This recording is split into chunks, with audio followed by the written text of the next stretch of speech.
தினத்தியான நிகழ்ச்சிக்கு உங்களை அழைப்பதில் நான் மிகவும் மகிழ்ச்சி அடைகிறேன்.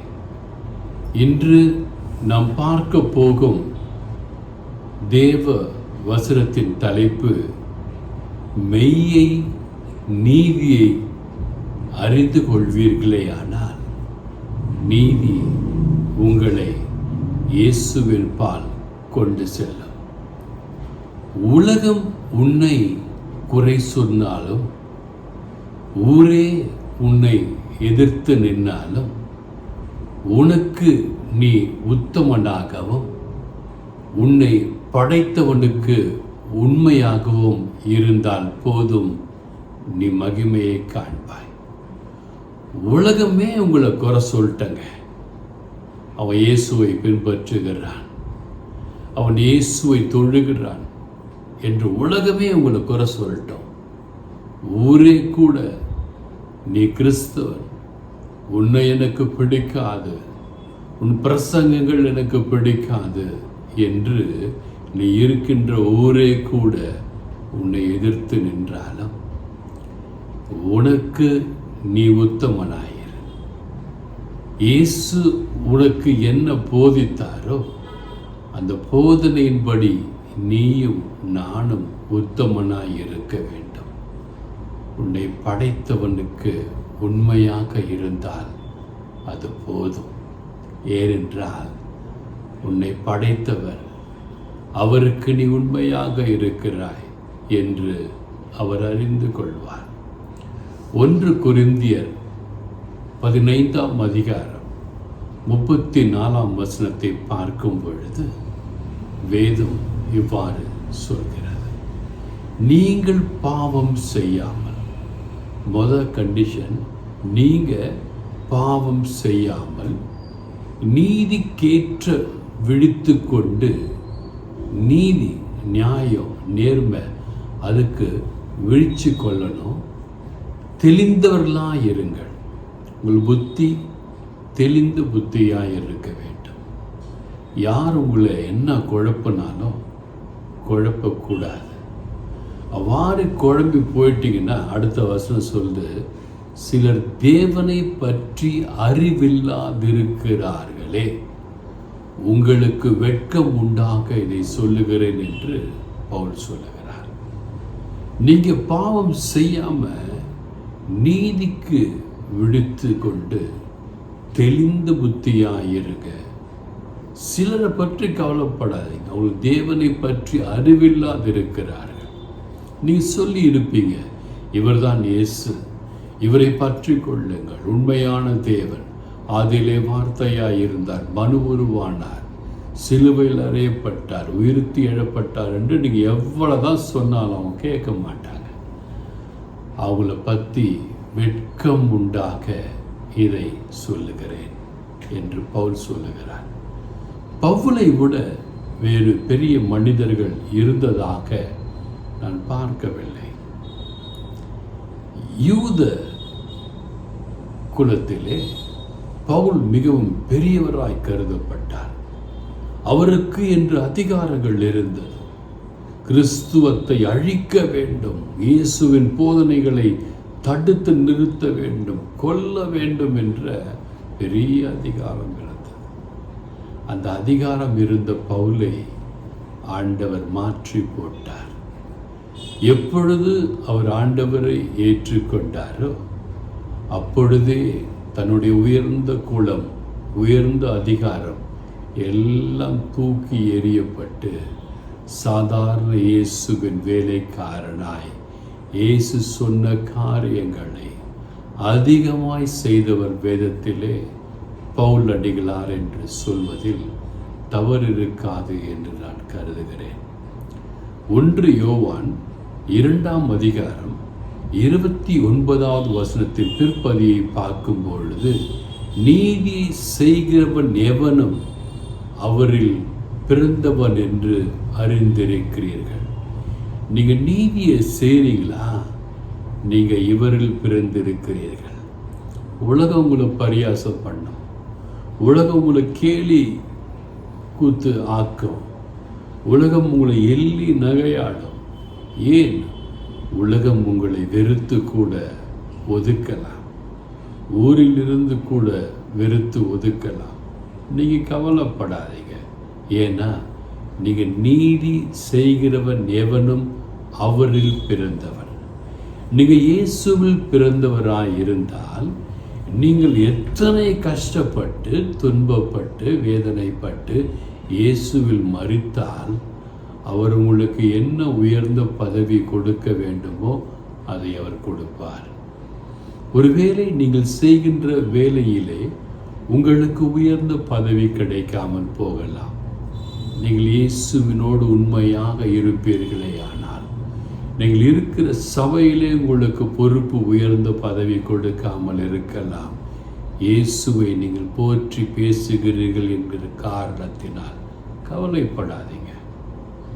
இயேசுவையே நீங்கள் நம்பி இருந்து பாருங்க. அடைப்பட்டிருக்கிற எல்லா அடைப்புகளும் திறக்கப்படும். நோய்வாய்ப்பட்டிருக்கிற எல்லா நோவும் நீங்கப்படும். துன்பத்தில் இருக்கிற எல்லா மக்களும் துன்பம் விலகி ஓடப்படும். கட்ட முடியாத வீடுகள் கட்டி கொடுக்கப்படும். வாங்க முடியாத வீடுகள் வாங்கி கொடுக்கப்படும். விற்க முடியாத நிலங்கள் விற்கப்படும். நான் சொல்றதை எழுதி வச்சுக்கோங்க. நிறைய பேர் ஆண்டவர் ஆசீர்வதிக்கிறார். எப்பன்னா நீதியை செய்கிறவர்களாய் நீங்கள் இருந்து அவரில் பிறந்தவர்களாய் மாறுவீர்களே ஆனால் ஆண்டவர் உங்களை அபார விதமாய் ஆசீர்வதிக்க வல்லவராயிருக்கிறார். நீதிமொழிகளின் புத்தகம் 21ஆம் அதிகாரம் 21ஆம் வசனம் இவ்வாறு சொல்கிறது: ஜீவனையும் நீதியையும் தயையும் பின்பற்றுகிறவன் ஜீவனையும் நீதியையும் மகிமையும் கண்டடைவான். நீதியை பின்பற்றணும், ஆண்டவருடைய தயவை பின்பற்றணும். அவ்வாறு ஜீவனையும் நீதியையும் மகிமையும் கண்டடைவான் என்று வேதம் சொல்லுகிறார். நீங்கள் ஆராதிக்கிற தேவர் சாதாரணமான தேவன் இல்லைங்க. அவர் எழுதின ஒவ்வொரு புத்தகத்துக்கும் ஒரு எழுத்தாளர் இருக்கிறாருங்க. ஆதியிலே இருந்தே அவர் பிறப்பார் என்று தீர்க்க தரிசனம் உரைக்கப்பட்டதுங்க, நடந்துச்சுங்க. இன்று உலக சரித்திரமே இயேசுவை வைத்து கொண்டுதான் உலக கேலண்டரே இருக்குங்க. பிஃபோர் கிரைஸ்ட், ஆஃப்டர் கிரைஸ்ட் என்று சரித்திரம் இயேசுவை கொண்டு வணையப்பட்டிருக்கிறதுங்க. அப்பேற்பட்ட இந்த தேவன் நீங்கள் பிரியமாய் இருந்து பாருங்களேன், உங்களை கைவிடவே மாட்டார். நிச்சயமாய் கைவிட மாட்டார். அதில் எனக்கு அசாத்திய நம்பிக்கை இருக்கிறது. மெய்யான நீதியிலும் பரிசுத்தத்திலும் தேவனுடைய சாயலாய் சிருஷ்டிக்கப்பட்ட புதிய மனுஷனை தரித்து கொள்ளுங்கள் என்று வேதம் சொல்லுகிறது. எபேசியருக்கு எழுதின திருமுகம் 4ஆம் அதிகாரம் 24ஆம் வசனத்தை பார்க்கும் பொழுது மெய்யான நீதியிலும் நீங்கள் வாழ்கிற வாழ்க்கை மெய்யான நீதியின் வாழ்க்கையாக இருக்க வேண்டும், பரிசுத்தத்தில் இருக்க வேண்டும். ஏனென்றால் நம்ம அப்பா டாடி பரிசுத்தருங்க. அவர்கிட்ட எந்த ஒரு சாத்தானின் கிரியைகளும் ஜெயிக்க முடியலங்க. அப்போ டாடி பரிசுத்தராக இருந்தாரே ஆனால், டாடி கடன் வாங்காமல் இருந்தாரே ஆனால், டாடி பாவம் செய்யாமல் இருந்தாரே ஆனால், டாடி நோயினால் தாக்கப்படாமல் இருந்தாரே ஆனால் நீங்களும் அவ்வாறு இருப்பீர்கள். எனக்கு பார்த்து ஒருத்தர் சொன்னார் நேற்று, பிரதர் நீங்கள் ஜெபம்லாம் பண்ணுறீங்க, உங்ககிட்ட ஜெபம் பண்ணால் எத்தனையோ பேருக்கு பிரச்சனைகள்லாம் போகுது, ஆனால் நீங்கள் அடிக்கடி சிக்காயிறீங்களே ஏன் பிரதர்ன்னு கேட்டார். நான் அவர்கிட்ட சொன்னேன், நீங்கள் கேட்குறது உண்மைதான், சொல்கிறது உண்மைதான், நான் ஏற்றுக்கொள்கிறேன். பிறருக்காக பாரத்தோடு ஜெபித்து பிறரின் கட்டுகளை அவிழ்க்கும் பொழுதெல்லாம் சாத்தான் என்னை அடிக்கிறான். ஏனென்றால் ஆண்டவர் சாத்தானுக்கு அனுமதி கொடுக்கிறார். என் மகனை நீ எவ்வளவு வேணா அடிச்சுப்பார், அவன் தோண்டே போக மாட்டான். 2 நாள் பேச முடியாமல் இருப்பான், நீ அவன் தொண்டையை பிடிச்சி நசுக்கிடுவேன். 2 நாள் 3 நாள் காய்ச்சலாக இருப்பான், ஏன்னா நீ காய்ச்சலை கொடுக்குற. அப்படி இருந்தாலும் அவன் எழும்பி பிரசங்கிப்பான் என்று ஆண்டவர் சொல்லுவார். எனக்கு புத்துணர்வு கிடைக்கும். ஒவ்வொரு தடவையும் நான் பார்ப்பேன். சிலருக்கு பாரத்தோடு ஜெபிக்கும் பொழுது உடனே அடுத்த நாள் என்ன அட்டாக் பண்ணுவான், நைட்டே அட்டாக் பண்ணுவான். இன்று இரவு கூட பார்த்தீங்கன்னா ஒரு குருவானவர் என் கனவிலே வந்தார். என் மனைவியோடு அவரை பற்றி சொன்னேன், இப்படி என் கனவிலே வந்தார் என்று. என் மனைவி சொன்னாங்க, அவர்கிட்ட பேசுங்கன்னு. நான் சொன்ன, வேண்டாமா, அவங்களாம் குருவானவர், நம்ம சொல்ல ஏற்றுக்க மாட்டாங்க, இவன் ஆஃப்டர் ஆல் ஒரு சாதா பிரசங்கி தானேன்னு சொல்லுவாங்க, வேண்டாமான்னு சொல்லி அவருக்காக நான் ஜெபித்தேன். அவரை நான் மதிக்கிறேன், அவருக்காக நான் ஜெபித்தேன். அவரை நான் நேசிக்கிறேன். ஏனென்றால் அவர் அங்கே போட்டிருக்கார், ஃபுல் டைம் ஊழியம் பண்ணிக்கிட்டு இருக்கார். அவருக்கு குடும்பம் இல்லை, குழந்தைகள் இல்லை. அப்படி இருக்கும் பொழுது நாம தானே அவங்கள தாக்குறோம். ஊழியக்காரர்கள் என்னதான் தப்பு பண்ணாலும் அவங்களுக்கு நாம தானே ஜெபிக்கணும். ஏன்னா அவங்க நேரத்தை கொடுக்குறாங்களே, நமக்காக ஜெபிக்கிறாங்களே என்று சொல்லி நான் கனவில் வந்த அந்த குருவானவருக்காக பாரத்தோடு ஜெபித்தேன். என் நண்பர் ஒருவர், அவருடைய எண்ணங்களுக்காக பாரத்தோடு ஜெபித்தேன். ஆண்டவர் உடனே சொன்னார், நீ பார், அடுத்த ஆண்டு அந்த மகள் ஒரு குழந்தையோடு இருப்பார். நான் குணமளிக்க தயாராக இருக்கிறேன். அவள் என்னை விசுவசிப்பாளேயானால் அடுத்த வருடம் இந்த நேரம் ஒரு குழந்தையோடு இருப்பாள் என்று ஆண்டவர் வாக்குத்தத்தம் கொடுத்தார். குணம் உங்களுக்கு தேவை என்றால் நீங்கள் மனம் மாற வேண்டும். நாம கிறிஸ்தவர்களாக இருக்கலாம், கிறிஸ்துவ வழிபடலாம், எல்லாம் பண்ணலாம். கிறிஸ்து சொன்னதை செய்கிறோமா என்று பாருங்கள். உங்கள் பதவிகளில் எவ்வளவு பதவியில் வேணும், பெருசாக இருக்கலாம், ப்ரொஃபஸராக இருக்கலாம், டாக்டராக இருக்கலாம், சயின்டிஸ்டாக இருக்கலாம், மினிஸ்டர்ஸாக இருக்கலாம். நீங்கள் யாராக இருந்தாலும் இவருக்கு முன்னால் நீங்கள் ஒன்றும் இல்லை என்பதை தயவு செய்து நினைத்து பாருங்கள். பவுல் நினைத்து பார்த்தார், என்றிடமும் அவர் பேசப்படுகிறார்.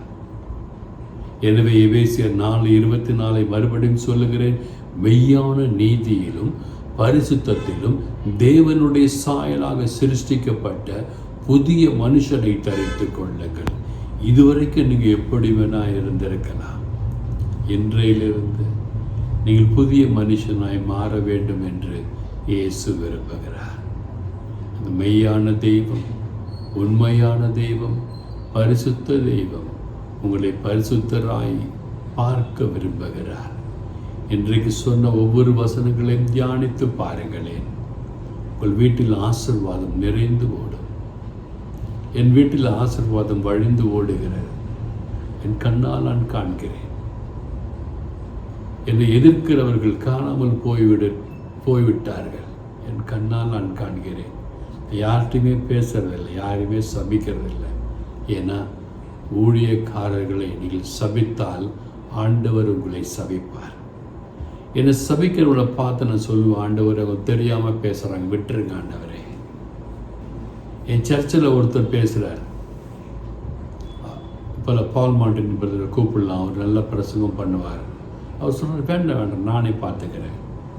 அவருக்கு நான் என்கின்ற ஒரு அகந்தை இருக்கிற காரணத்தினால் நாங்களே பார்த்துக்கிறோம், நானே பார்த்துக்கிறேன்.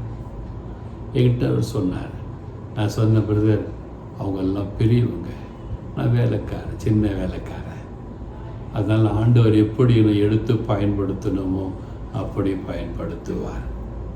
இதுவரை 800க்கு மேலே பிரசங்கங்கள் ஒளிபரப்பப்பட்டு இருக்கிறது. இது ஆண்டவருடைய கிருபை.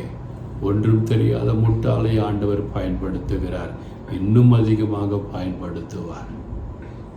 எனவே இந்த வார்த்தை கேட்டுக்கொண்டிருக்கிற என் அருமை அண்ணா, அக்கா, தம்பி, தங்கச்சி, என்னை போல் நீங்கள் ஆண்டவரை நம்பி பாருங்கள். ஒரு வாழ்க்கை பிரகாசமாக இருக்கும். நீங்கள் நல்லா இருப்பீங்க, உங்கள் குடும்பம் நல்லா இருக்கும், பிள்ளைகள் நல்லா இருப்பாங்க, பேர பிள்ளைகள் நல்லா இருப்பாங்க. God bless you all.